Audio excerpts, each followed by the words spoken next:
আসসালামু আলাইকুম। আজকের ভিডিওতে আমরা কথা বলবো গতকাল বাংলাদেশ ভুটানের সাথে কিরকম পারফর্ম করছে, একজন প্লেয়ার ধরে কথা বলবো, অ্যান্ড দেন কিছু কিছু জায়গায় আমি দুইজন প্লেয়ারের মধ্যে বা কয়েকজন প্লেয়ারের মধ্যে কম্পেয়ার করার চেষ্টা করবো। ফর এক্সাম্পল, ফাহমিদুল আর ফাহিম, জামাল আর মুরসালিন, তাজ আর সাদউদ্দিন। তো এই জায়গাগুলোতে কিছু কম্পেয়ার করার চেষ্টা করবো, বাকি প্লেয়ারদেরকে নিয়ে ইন্ডিভিজুয়ালি কথা বলবো, আর ওভারঅল গেম কিরকম ছিল সেটা নিয়েও কথা বলবো। আর ফাইনালি এটা নিয়েও কথা বলবো যে কোন কোন প্লেয়ারকে অ্যাকচুয়ালি সিঙ্গাপুর ম্যাচে জায়গা দেওয়া উচিত। আমার পক্ষ থেকে প্লেয়ারদেরকে একটা রেটিং দেওয়ার চেষ্টা করবো। আই ডোন্ট নো সেটা কতটা কারেক্ট হবে বা আপনার সাথে ম্যাচ হবে, বাট আমি আমার পক্ষ থেকে দেওয়ার চেষ্টা করবো। আর আপনাদের যদি রেটিং দেওয়ার ইচ্ছা থাকে সেটা আপনি কমেন্ট সেকশনে দিতে পারেন। You are more than welcome. আচ্ছা, এটা যেহেতু প্রস্তুতি ম্যাচ ছিল তাই এটার রেটিং হচ্ছে সোফা স্কোরও আসে নাই, বাট আপনারা যদি সোফা স্কোর ডাউনলোড করতে চান লিঙ্ক নিচে দেওয়া থাকবে। আমরা যদি প্লেয়ারের ডিটেলস ইনফরমেশন এখানে পেয়ে যেতাম, এই জিনিসটা অনেক ভালো হতো যে কোন কোন প্লেয়ার কিরকম পারফর্ম করছে। আর একটু ডিটেলস পাইলে যেরকম অন্যান্য ম্যাচ যেগুলো হচ্ছে হাই ভোল্টেজ ম্যাচ, সেগুলো ক্ষেত্রে কিন্তু ওরা অনেক ডিটেলসে দিয়ে দেয় যে এই প্লেয়ারটা এখানে ছিল, হিট ম্যাপ, এরকম এই জিনিসগুলো থাকে। যেহেতু এটা এত বড় ম্যাচ না, বাংলাদেশ এখনো অত বড় হয়ে উঠে নাই, সেজন্য বাংলাদেশের এই ইনফরমেশনগুলো এখানে পাওয়া যায় না, বাট আশা করি সামনের দিকে পাওয়া যাবে। ও বাই দ্য ওয়ে, আপনারা কিন্তু গিয়ে চাইলে প্লেয়ারদেরকে ফলো করতে পারেন, বিকজ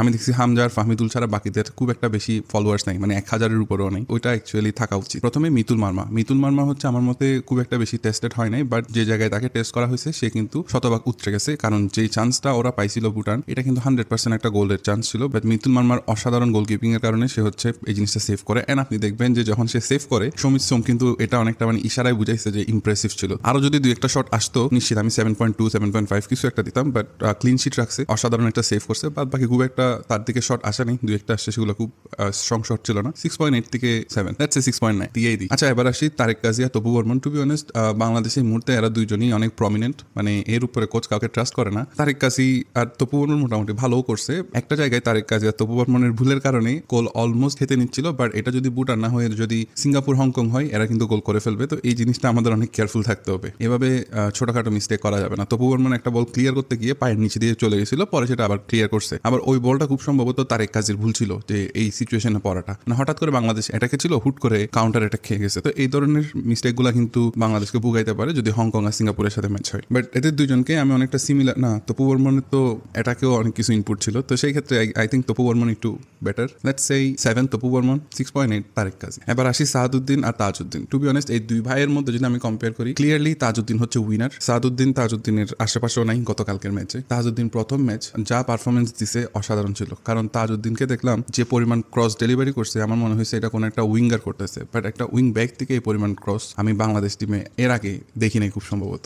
সাদউদ্দিনের ক্ষেত্রে বলবো এত আহামরি ভালো করে নাই, যেরকম চোখে পড়ার মতো ঠিকঠাক খেলছে। কয়েকটা জায়গায় মিস ছিল রেগুলার যেরকম করে, বাট আহামরি ওরকম আউটস্ট্যান্ডিং কিছু পারফর্ম হয় নাই ওর দিক থেকে, বরঞ্চ তাজউদ্দিনের দিক থেকে খুব বেটার পারফরমেন্স দেখতে পাইছি আমরা। আর যখন আমি ক্রসগুলো নোটিস করলাম, ওর ক্রসগুলো কিন্তু যথেষ্ট ভালো, উল্টা পাল্টা ক্রস করতেছিল না, অ্যাকুরেট ক্রস করতেছিল। আর সেজন্য অ্যাকচুয়ালি বুঝতে পারছি যে লিগের মধ্যে ও এত গোল আর অ্যাসিস্ট কেমনে পাইছে। আর ওর কাছে একটা ড্রাইভ আছে, ক্লিয়ারলি সে জানে যে ইদার বলটা থ্রো পাস করতে হবে অথবা তার রান মেক করে ওভারল্যাপ করে বলটা নিয়ে ক্রস করতে হবে। অনেকে কি করে ওভারল্যাপ তো করতে পারে বাট ক্রসটা করতে পারে না, আজে বাজে ক্রস করে, বাট সে তুলনায় তাজউদ্দিনের ক্রসগুলো অসাধারণ ছিল। তো এই ক্ষেত্রে আমি তাজউদ্দিনকে দিব 7.2 আর সাদউদ্দিনকে দিব 6.8। এবার আসি সোহেল রানার ব্যাপারে। প্রথমত বাংলাদেশ টিমের প্রথম 45 মিনিটে যে পরিমাণ এনার্জি ছিল অসাধারণ, এখানে সবাই ভালো করছিল, বাট সোহেল রানাকে প্রথম 45 মিনিটে খুব একটা খুঁজে পাই নাই। কাজেম শাহকে দেখতেছিলাম, জামাল অনেক ভালো করতেছিল, হামজা তো অবভিয়াসলি, তাজউদ্দিন ভালো করতেছিল, ফাহমিদুল একটার পর একটা ঝলক দেখাচ্ছিল, বাট সোহেল রানাকে মধ্যে খুঁজে পাচ্ছিলাম না। এখন কথা হচ্ছে হয়তো কোনো একটা ডিফেন্সিভ রোলের মধ্যে ছিল, আই ডোন্ট নো, সেজন্য হয়তো খুঁজে পাচ্ছিলাম না। পরে যখন হৃদয় নামছে, হৃদয় হচ্ছে পরে ডিফেন্সিভ রোল প্লে করতেছিল খুব সম্ভবত, সেজন্য হচ্ছে সে ওই গোল করার মতো যে একটা শট নিচ্ছে ওইটা সেজন্য। বাট আমার কথা হচ্ছে সে কিন্তু অনেকগুলা শট নেয় নাই, একটা শট নিচ্ছে ওইটা কেমনে জানি গোল হয়ে গেছে, বাট অসাধারণ ছিল। গোলটা নিয়ে কোনো কমপ্লেন নাই, অসাধারণ গোল। আর এটার কারণে ওকে আমি 7.5 দিচ্ছি। পুরা ম্যাচ কিন্তু এরকম খেলে নাই, মানে পুরা ম্যাচে একরকম, গোলটা ডিফারেন্ট, এটা আমার কাছে মনে হয়েছে। এবার আসি হামজা চৌধুরীর ব্যাপারে। হামজা চৌধুরীর ব্যাপারে আসলে কিছু বলার নাই। হামজা চৌধুরী 8.5, আমি এর নিচে যাচ্ছি না। যা গোল দিছে, তারপর যে পরিমাণ লিডারশিপ শো করছে, শুরুতে কত মিনিট পর্যন্ত তার পাস একিউরেসি 100% ছিল, এটা অনেক লম্বা সময় পর্যন্ত, আমি জানি না শেষ পর্যন্ত 100% ছিল কিনা। পরিমাণ লিডারশিপ, যে পরিমাণ প্রেজেন্স সব জায়গায়, সে সবকিছু মিলে 8.5। আমার মতো 8.5ও কম হয়ে যায়, টু বি অনেস্ট, আরো বেশি দেওয়া উচিত। 8.5 ইজ নট ব্যাড অ্যাকচুয়ালি, আমি কমাই দিচ্ছি, বাট 8.5 ইজ নট ব্যাড। এবার আসি কাজেম শাহর ব্যাপারে। আমি জানি না কাজেম শাহ কেন রাইট উইঙ্গার ওই পজিশনটাতে খেলতেছিল, আমার মনে হয় না যে রাইট উইঙ্গার পজিশন ওয়াইজ খুব ভালো করে নাই, বাট মিডফিল্ডার ওয়াইজ হিসেবে যদি চিন্তা করি ঠিক ছিল, অত আহামরি ভালো ছিল না, আরো অনেক ভালো করতে পারতো, বাট আমার মনে হয় পজিশনটা ঠিক ছিল না ওর জন্য, মানে এই পজিশনে ওকে খেলানোটা অ্যাকচুয়ালি অনেক চ্যালেঞ্জের আমার মনে হয়। পরবর্তী ম্যাচগুলোতে যখন সমিত সোম, কিউবা থাকবে একসাথে, তখন হচ্ছে তাকে রিপ্লেসমেন্ট হিসেবে হয়তো পরবর্তীতে নামানো যেতে পারে যখন আমাদের ফ্রেশ লেগ দরকার হবে, তার মধ্যে ওই জিনিসটা আছে। বাট উইঙ্গার হিসেবে খেলার মতো আমার মনে হয়নি, মানে উইঙ্গার হিসেবে আরো স্পিড, আরো অ্যাজিলিটি গুলো দরকার ছিল, আরো রান মেক করা, তার চেয়ে বেটার কিন্তু রান মেক করতেছিল আমাদের তাজউদ্দিন। তো এই ক্ষেত্রে আমি মনে করি আরো অনেক ভালো করতে পারতো। তো কিরমানির জন্য 6.5। এবার আসি জামাল ভুঁইয়াকে নিয়ে। অনেকে বলবে যে আজকের দিনে নেগেটিভ কথা বলার দরকার আছে কিনা, একটু কম বলার চেষ্টা করবো। বাট এই যে সিন্ডিকেট, এই যে কোচের প্রিয়, এই জিনিসগুলো যে আমরা বলি এটা কিন্তু রিয়েলিটি। জামালকে নিয়ে আমাদেরকে এতদিন ফিল করানো হচ্ছিল যে জামাল বুড়া হয়ে গেছে, অন্যান্য প্লেয়াররা তার চেয়ে বেটার ফিট, এগুলোর কারণে তাকে হচ্ছে দল থেকে একটু সাইডলাইন করা হচ্ছে, এটা কিন্তু এতদিন ফিল করানো হয়েছে। কিন্তু কালকের ম্যাচে যখন জামাল খেলতেছিল কোনো অংশে কি মনে হয়েছে আপনার সে অনেক স্লো বা এরকম কিছু? সে ব্যাটার সোহেল রানার চেয়ে ওয়ে বেটার। মোরসালিনের সাথে কম্পেয়ার করলে ডিরেক্টলি জামাল জিতবে, বিকজ মোরসালিনের কিছু জিনিস আছে যেটা সে গিফটেড, বাট জামালের ক্ষেত্রে যে ফিজিক্যালিটি, যে প্রেজেন্স সে মাঠের মধ্যে দেখায়, আর গতকালকের ম্যাচের মধ্যে যে রোলে খেলছে অসাধারণ খেলছে। বারবার সে ডিবক্সের ভিতরে, বারবার সে ডিবক্সের ভিতরে, হয়তো দুই একটা চান্স এদিক ওদিক মিস হয়ে গেছে, বাট এটা ছাড়া সে যে পরিমাণ থ্রেড ডিবক্সের মধ্যে ক্রিয়েট করছে, মানুষ চিন্তা করবে যে জামালকে আমরা গার্ড করবো না রাকিবকে গার্ড করবো। এই জিনিসটা যে করছে এটা কিন্তু আমার কাছে অসাধারণ লাগছে। আর তাকে দেখে মোটেও আমার কাছে মনে হয় না যে বুড়া প্লেয়ার, তাকে দেখে মনে হচ্ছে হ্যাঁ সে ফিট আছে, সে স্ট্রং আছে, সে বলের জন্য যাচ্ছিল বারবার, সে তাদের ডিফেন্সে নন স্টপ প্রেস করে যাচ্ছিল। তো এই জিনিসগুলা দেখে অ্যাকচুয়ালি কোনোভাবে বলার উপায় নাই যে জামাল বুড়া প্লেয়ার, জামাল 20 মিনিটের বেশি খেলতে পারবে না। কারণ আমরা মনে করছিলাম যে কোচ যেহেতু তাকে দেখতেছে বারবার ট্রেনিং সেশন থেকে সব জায়গায়, কোচ যেহেতু ডিসাইড করতেছে যে না জামালকে খেলাবো না, তখন আমার কাছে মনে হয়েছে যে হয়তো জামালের পারফরমেন্স ডাউন হয়েছে, কিছু একটা হয়েছে। বাট আজকের ম্যাচে দেখে মনে হয়েছে আপনি জনি বলেন বা অন্যান্য যে প্লেয়ার ওই পজিশনে খেলতেছে ওদের চেয়ে তো ওয়ে বেটার। এই জিনিসটা তো আমার স্বীকার করতে হবে। আর যে ক্রসটা করছে, যে কয়েকটা কর্নার কিক অসাধারণ। মোর ওভার জামালের যে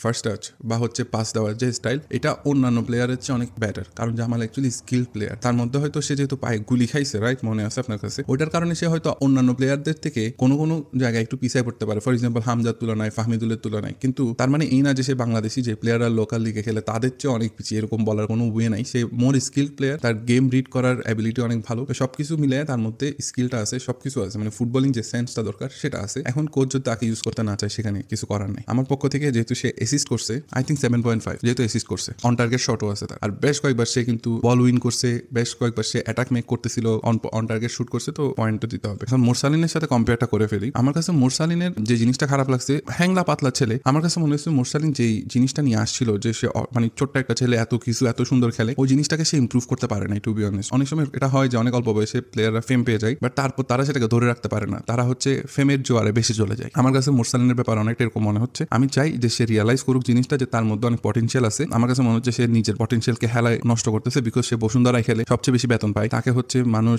ওয়ান্ডার কিড বলে অনেক পাত্তা দেয়। তো আই থিঙ্ক এগুলোর কারণে সে হচ্ছে অনেকটা বকে যাচ্ছে। গতকালকের খেলা আমার কাছে খুব একটা বেশি সুবিধার লাগে না। দেখেন ফাহমিদুল থেকে যখন বল নিতে চাচ্ছিল, ওকে ধাক্কায় ফেলে ফাউল করতে হচ্ছিল, কিন্তু মোরসালিনকে কিছুই করতে হচ্ছিল না। টুকা দিলে মনে হচ্ছে বল ছেড়ে দিচ্ছে, মানে সে বল নিয়ে আরো বেশি যে ক্রিয়েটিভিটি দেখাবে ওই জিনিসটা সে করতে পারতেছিল না। তো আমার মতে 17 বছর বয়সে যা করছেন এখনো যদি তা করতে থাকেন, এই জিনিসটা আমার কাছে মনে হয় যে খুব একটা ইন্সপায়ারিং না, এটা ভালো লক্ষণ না। তার অ্যাকচুয়ালি গেমে অনেক ইমপ্রুভ করতে হবে, ফিজিক্যালি অনেক ইমপ্রুভ করতে হবে। কারণ সে এতদিন হচ্ছে আনচ্যালেঞ্জ ছিল, মানে সে শুট করতে পারতো, হুটহাট করে ডিবক্সের মধ্যে ভালো পজিশনিং সে করতে পারে, 4-5 ম্যাচ সুযোগ পাইলে গোল তো একটা করে দিবে, এটা তো নিশ্চিত। গতকালকেও সে 3টা চান্স আমার মতো মিস করছে। আমার কাছে মনে হয়েছে এই 3টা চান্স পাইলে আলামিন যদি পাইতো, সে হচ্ছে কিছু না কিছু একটা করতো। তো কিছু না করলেও অ্যাটলিস্ট যে একটা থ্রেট এটা ক্রিয়েট করতো। কিন্তু মোরসালিন যে 3টা উইক শট নিচ্ছে, আমার কাছে এটা একদম খারাপ লাগছে। যে ডিবক্সের ভিতর থেকে তার মতো একটা প্লেয়ার যে 3টা গোল করে আসতেছে, ক্লাবের মধ্যে হ্যাট্রিক করে আসতেছে, সে যদি এরকম উইক শট নেয়, আশা করে যে গোলকিপার ছেড়ে দিবে, এটা তো আসলে অ্যাকসেপ্টেড না। আমার মতে তার আরো ক্লিনিক্যাল হওয়া দরকার ছিল, আরো তার মধ্যে ফায়ার থাকা দরকার ছিল। আমার কাছে মনে হয়েছে যে সে অনেকটা চিল হয়ে গেছে। মানে অনেক সময় হয় না, অনেক ট্যালেন্টেড স্টুডেন্ট কিন্তু একটা চাকরি পাওয়ার পরে তার মধ্যে ফায়ার শেষ হয়ে যায়। আমার কাছে মনে হয়েছে মোরসালিনের মধ্যে ফায়ার শেষ হয়ে গেছে, he has no fire left. আর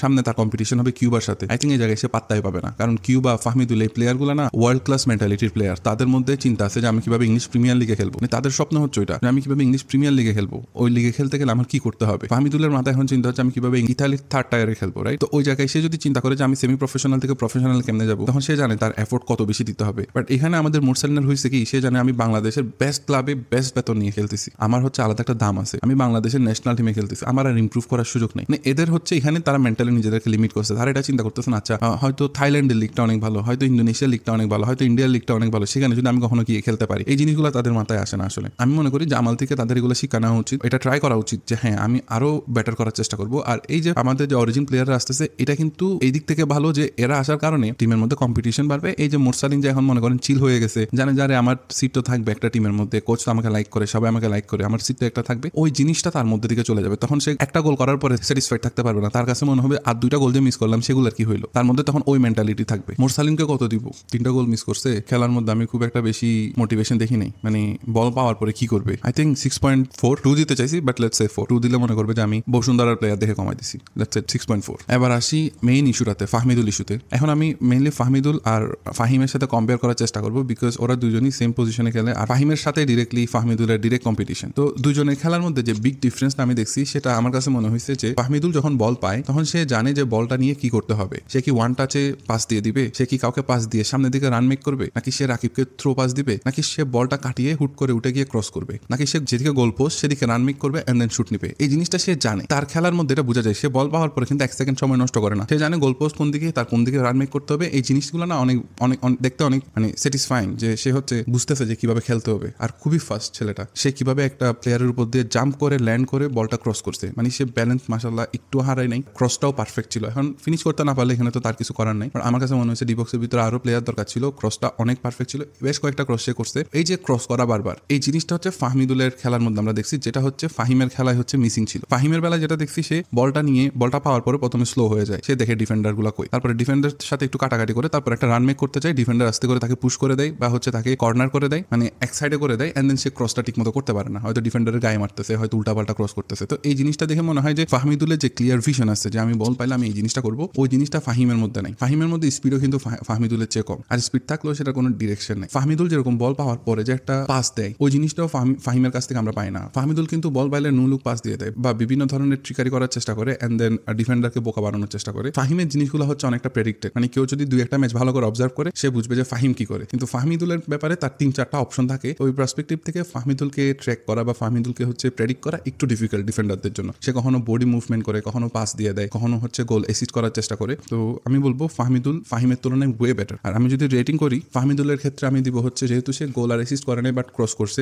বেশ কয়েকটা ড্রিবল করছে, বল উইন করছে, বল ইজিলি ছাড়ে নাই, বল ডিফেন্ডার নিয়ে গেলে ডিফেন্ডারকে মাঠ পেরোনের আগেই সে বলটা উইন করছে। আর ফাহমিদুল থেকে বল নেওয়ার ক্ষেত্রে দেখা গেছে যে ফাউল করতে হয়, অর্থাৎ সে ফাউল উইন করে। আর ফাহমিদুল ফিজিক্যালি একটু স্ট্রং, তো ওই ক্ষেত্রে তাকে ইজিলি ওর থেকে বলটা উইন করা একটু ডিফিকাল্ট। তো এই ক্ষেত্রে আমি ফাহমিদুলকে এক্সট্রা পয়েন্ট দিতে যাচ্ছি। তো আমার কাছে মনে হয় ফাহমিদুল 7.3, নট 5 আমি দিয়ে দিতাম, বাট লেটস সে 3। প্রথম ম্যাচ অসাধারণ খেলছে, 7.3। আর এদিকে ফাহিমের ক্ষেত্রে বলবো 6.1 or 2, মানে নট মোর দ্যান দ্যাট। আমি কনসিডারও করতেছি না ফাহিমকে, টু বি অনেস্ট। আমার কাছে এখন এটাই প্রশ্ন, সাধারণ জনগণ, আচ্ছা আপনারা ফাহমিদুলকে কত দিবেন সেটা বলেন, কি মনে করতেছেন সেটা বলেন, যে সে ফাহিমের চেয়ে ভালো কি খারাপ। আমি গতকাল পুল করছি, 99% মানুষ ফাহমিদুল ব্যাটার খেলছে, এটাই বলছি। এখন আমার কথা হচ্ছে আপনারা কি মনে করেন জানান, আমি জানি না ফাহিমকে আপনাদের ব্যাটার মনে হয় কিনা, বাট আমি 60 মিনিটে আমি বুঝে গেছি যে ফাহমিদুল ওয়ে বেটার দেন ফাহিম। তারপরে যে আমাদের 40 যে ম্যানেজার, সে একটা ম্যাচ দেখে বুঝছে যে ফাহমিদুল বেটার দেন ফাহিম, কিন্তু কোচ 7 দিন সৌদি আরবে কি আমি বুঝলাম না। সে বুঝতে পারে না যে Fahmidul way better then Fahim, but তার কাছে এটা বলতে হচ্ছে আরে সে 18 বছর। আচ্ছা মুরসালিনের ফাহমিদুলকে যদি একসাথে দাঁড়া করাই দিই, ফাহমিদুলকে মাচ মোর স্ট্রঙ্গার প্লেয়ার মনে হয়। তাহলে আমার কথা হচ্ছে 18 বছর বয়সটা আসতেছে কি কারণে, মানে সে কি উইক প্লেয়ার যে ধাক্কা খাইলে পড়ে যাচ্ছে, সে খেলতে পারতেছে না, তার মধ্যে কি সমস্যা আমি তো দেখলাম না। আমার কাছে মনে হয়েছে যে উল্টা ফাহমিদুল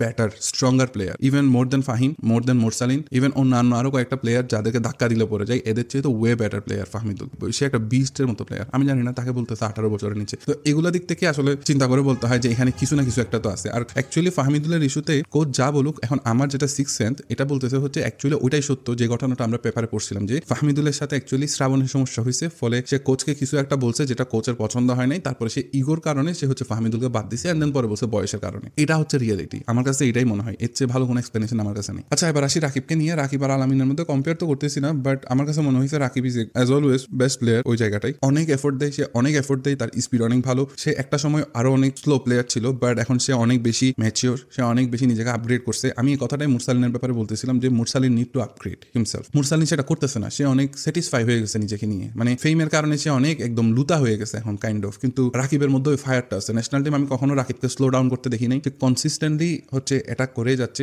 গতকালকে অলমোস্ট একটা গোল সে নিয়ে নিছিল গোলকিপারকে কাটানোর পরে, বাট বাই মিস্টেক সেটা মিস হয়ে গেছে। তো যাই হোক, আমার কাছে রাকিবের এই জিনিসটা ভালো লাগে যে সে কনসিস্টেন্টলি এফোর্ট করে, সে কনসিস্টেন্টলি ডিফেন্ডারকে হচ্ছে প্যারার মধ্যে রাখে। তার টার্গেট হচ্ছে গোলের দিকে যাওয়া। তো গতকাল তাকে একটা নতুন পজিশনে খেলানো হয়েছে, ভালোই করছে, আমি খারাপ বলবো না। আরো ভালো বল সাপ্লাই আসলে হয়তো আরো ভালো করতো, বাট আই থিঙ্ক গোল একটা দরকার ছিল গতকাল রাকিবের জন্য। আর রাকিবকে আমি 7 দিব, 7-এর চেয়ে কমাবো না, বাড়াবো না। যদি গোল টোল হইতো বা অ্যাসিস্ট করতে পারতো। সে আরো একটা চান্স পাইছিল যেটাতে হচ্ছে সে ক্রস করছে, বাট দিন শেষে কিছু হয় নাই। যেটা লেফট সাইডে ছিল, গোল পোস্ট একদম ফাঁকা ছিল, ওখান থেকে আমি জানি না ডিরেক্ট শট ট্রাই করতে পারতো, গোল হইতো না, টু বি অনেস্ট। অনেক সময় হয়েও যেতে পারে অনেকের। আমি এরকম ইন্টারন্যাশনাল ফুটবলে এরকম অনেক গোল দেখছি, বাট অবভিয়াসলি সেটা ইন্টারন্যাশনাল বড় প্লেয়াররা করতে পারে, বাট হয়তো রাকিব ওটা এত কনফিডেন্ট ফিল করে নাই, কারণ ওইটা করলে যদি গোল মিস হইতো তখন আবার তাকে অনেক ধরনের কথা শুনে হইতো। তো সেজন্য সে মনে হয় সেফ সাইডে গেছে, যে ক্রস করছে ওখান থেকে গোল করানোর চেষ্টা করছে। এবার আসি আলামিন প্রসঙ্গে। আলামিনের খেলা আমার কাছে মোটামুটি ভালো লাগছে, কারণ আলামিন যখন নামছে তখন অলরেডি খেলাটা ডেড হয়ে গেছে, মানে বাংলাদেশের প্লেয়াররা মনে হচ্ছে গিভ আপ করে দিছে, মানে গোল করতে করতে চাইতেছে না, তো ওই জায়গায় আলামিন যে পরিমাণ একা পুশ করে গেছে ওই জিনিসটা আমার কাছে ভালো লাগছে। সে না ফাহিম থেকে অত বেশি সাপোর্ট পাইছে, তারপর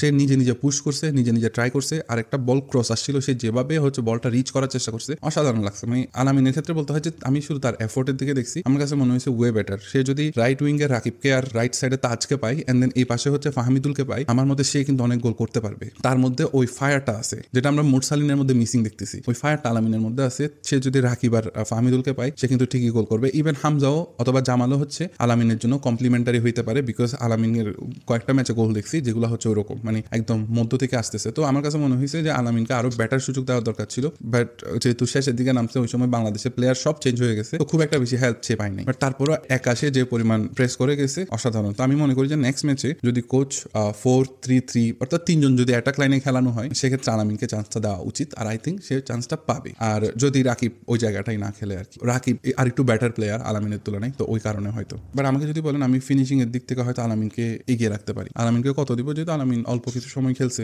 6.45 এইটুকু, এর বেশি দিব না। এরপরে মাঠে নামছে হচ্ছে হৃদয় ইব্রাহিম, শাকিল আহাদ, তহপু, আর কি আছে আই থিঙ্ক এরাই নামছে, আর খুব একটা বেশি প্লেয়ার নামে নাই। তো এরা হচ্ছে খুব একটা বেশি খেলা নেই বা বেশিক্ষণ সময় পাই নাই, আমি অত বেশি নোটিস করি নাই, তো খুব একটা জাজ করতেছি না।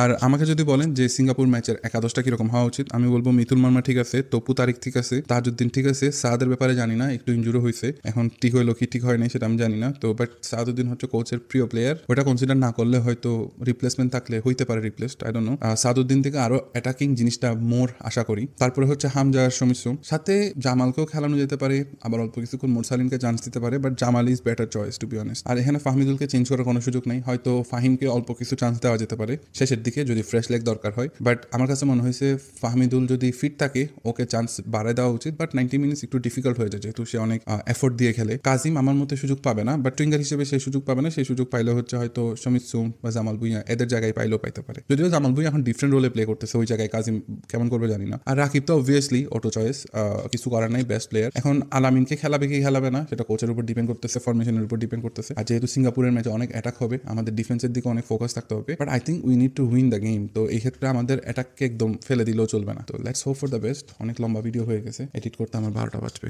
Tata bye bye. আমার কালকে অ্যাসাইনমেন্ট আছে। আমি প্রথম 45 মিনিট যে টিমটা খেলছে আমার মতে সিঙ্গাপুরের সাথে ওরাই খেলবে, একটু চেঞ্জ হবে দুই একটা, বাট ওই টিমটার খেলা কিন্তু ডিফারেন্ট ছিল। মানে প্রথম 45 মিনিট আর পরের 45 মিনিট আকাশ পাতাল বেশ কম। প্রথমে মনে হচ্ছে যে কোনো একটা ইউরোপিয়ান ছোটখাটো টিম খেলতেছে, full speed full pressure, Bhutan চিনতেছে না যে আরে কাদের সাথে খেলতেছি, এরা এরকম করতেছে কেন, এরকম একটা সিচুয়েশন। বাট অন্যদিকে যখন পরের হাফে দেখলাম মনে হয়েছে যে পুরাতন বাংলাদেশ। আচ্ছা আরেকটা জিনিস, পরের হাফে আমি যে কথাটা বলতেছি বারবার, যে ডিবেটটা অনেকেই বুঝতে চাচ্ছেন না, আই ডোন্ট নো কেন, পরের হাফে যখন বাংলাদেশ অনেক লুতা খেলতেছিল ওই সময়ে আপনার ধরেন যে অনেকে স্টেডিয়াম ছেড়ে চলে যাচ্ছিল, চলে গেছে, অনেকে বসে আছে স্যাড হয়ে, যারে ভালো লাগতেছে না। কিন্তু ওই জায়গায় যদি আপনার ফুটবল আলট্রাস যারা আছে বাংলাদেশের, ওরা থাকলে ওরা না অ্যাটলিস্ট স্টেডিয়ামের যে পরিবেশটা ওইটাকে চাঙ্গা করতে, এখন ওইটা যদি চাঙ্গা হয়ে যায় না প্লেয়াররাও চাঙ্গা হয়ে যায়, মানে ফিল করে যে আমরা একটু এফোর্ট মারি। আমি ফাহিমের ব্যাপারে একটা কথা বলি, যে ফাহিমকে কেন আমি একটু পিছায় রাখছি, এই কথাটা এখানে কেন বলতেছি আই ডোন্ট নো, কথাবার্তা শেষ করে আবার কথা বলতেছি। ফাহিম হচ্ছে একটা বল যাচ্ছিল 50-50 ছিল, মানে সেটা চেস করতেও পারে নাও করতে পারে, গিভ আপ করে দিছে। আরে ভাই তুমি নামছো মাত্র 10 মিনিট আগে, তোমার কাছে বলটার পিছনে 100% এফোর্ট মারা উচিত। যে কমেন্ট্রি সেও মনে করতেছে যে